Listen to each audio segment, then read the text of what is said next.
Prime Minister Justin Trudeau addresses a joint press conference with his Latvian counterpart following their meeting in Riga, Latvia, on July 10, 2018. ILMARSZNOTINS, Getty Images US. President Donald Trump's NATO allies will have little time for his pro-Russian musings when he meets the alliance's leaders at their annual summit in Brussels starting on Wednesday, Prime Minister Justin Trudeau says. Mr. Trudeau delivered that message during a day-long visit to Latvia ahead of the 29-country military summit, and just hours after Mr. Trump moved to disrupt the meeting by casting Russia in a positive light. Prior to his departure for Brussels, Mr. Trump raised eyebrows when he said that of all the items on his travel itinerary, Russian President Vladimir Putin likely poses less of a problem for him than his miserly NATO allies or the European Union's pending Brexit breakup with Britain. Story continues below. Advertisement. Mr. Trump also heaped praise on former British Foreign Secretary Boris Johnson, who led Britain's Leave campaign during its 2016 Brexit referendum, and whose resignation this week has triggered a political crisis for Britain's Conservative government. Britain's 2016 referendum saw the Leave side prevail with 52% of the vote, a populist victory combined with Mr. Trump's surprise victory in the U.S. presidential race later in the year that sparked upheaval in the global order.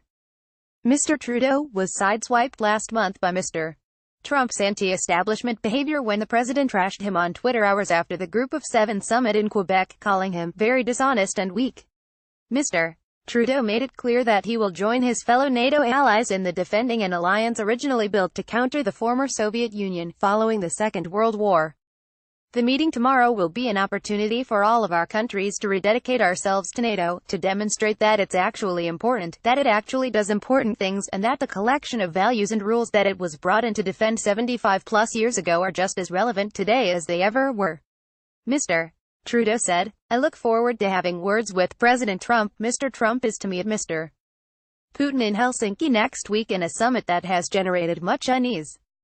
Special Counsel Robert Mueller is investigating potential coordination between Russia and Mr. Trump's Republican presidential campaign.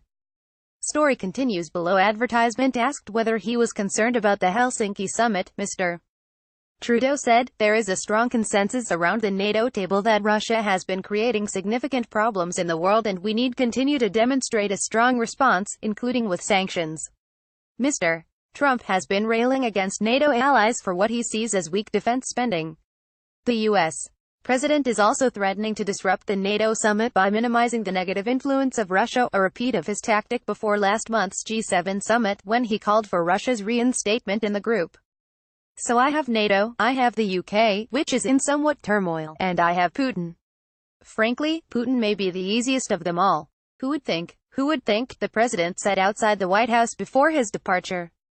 Trump travels to London later in the week and will get a first-hand view of the political turmoil currently engulfing the government of Prime Minister Theresa May over her government's Brexit plan. Ms. May is dealing with the aftermath of departure of some Brexit hardliners from her cabinet because they object to her approach. Most notable is the departure of Mr. Johnson, who was one of the primary drivers of the campaign for Britain to leave the EU. Mr. Trump has praised Brexiters and trashed the EU in the past, and he piled on ahead of his first visit to Britain. Story continues below. Advertisement. Boris Johnson's a friend of mine. He's been very nice to me, very supportive. Mr. Trump said, "Maybe we'll speak to him when I get over there." Mr. Trump's comments are frightful, even if he has a point about some NATO countries not spending enough on defense, including Canada, said Brett Boudreau, a retired Canadian Forces colonel now based in London and who was formerly posted to NATO headquarters in Brussels. Disparaging long-standing allies at the same time as talking up the country that has wantonly seized territory and redrawn Europe's borders by military force for the first time since World War II is disconcerting to say the least. Mr. Trump is unpopular in Britain, so supporting Johnson could help Ms. May and sow doubt about Britain's decision to part ways with the EU, he added. The notion that America First Trump so obviously supports Brexit and one of its populist proponents is bound to give real pause for a lot of people, who are likely to conclude that if it's that great for the US, then it will be at the expense of the UK. Canada and Britain will eventually start their own free trade talks if and when the Brexit divorce is finalized, but until then the Canada-EU free trade deal remains in force. Both countries will be well served in the meantime by the British Parliament's recent decision to ratify the deal, known as CETA, said Joseph Pickerel, a spokesman for International Trade Minister François-Philippe Champagne. Justin Trudeau says Canada has no plans to double its defense budget, despite calls from U.S. President Donald Trump to do so. The Prime Minister says military spending is not the only way to gauge countries' commitment to NATO. The Canadian Press.